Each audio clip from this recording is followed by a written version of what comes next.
भारत का जंगी जुनून मैदान में शिकस्त खा चुका है। अब वो चुप करके बैठने वाला नहीं है। वो पाकिस्तान में दहशतगर्दी करवा रहा है और इल्जाम भी पाकिस्तान पर ही लगा रहा है। पहलगाम हमले की आड़ में झूठ पर झूठ बोलकर दुनिया को धोखा दिया जा रहा है।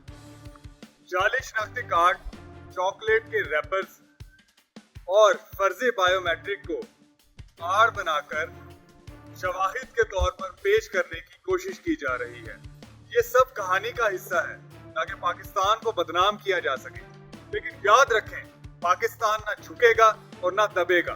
भारत का असल चेहरा तो बेनकाब हो चुका है। वो खित्ते का अमन तबाह करना चाहता है, लेकिन पाकिस्तान हर मकाम पर डट कर जवाब देगा। अब बात करते हैं रिसेंटली इंडिया की जानिब से की जाने वाली हरकत की।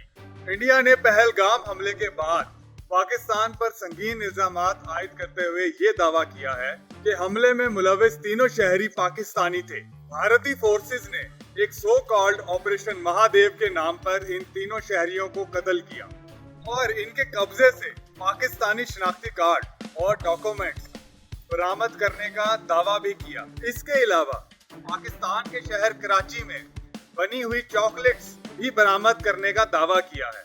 इंडिया के मुताबिक हमले में इस्तेमाल होने वाले असले के खौल पाकिस्तानी साख्त से मेल खाते हैं। ये सब कुछ करने का मकसद सिर्फ और सिर्फ पाकिस्तान को दुनिया के सामने बदनाम करना और इंडिया में पॉलिटिकल गेन हासिल करना है। पाकिस्तानी हुकूमत ने इन सब इल्जामात को मुस्तरद करते हुए ये कहा है कि ये सब कहानी मन गढ़ंत है और पाकिस्तान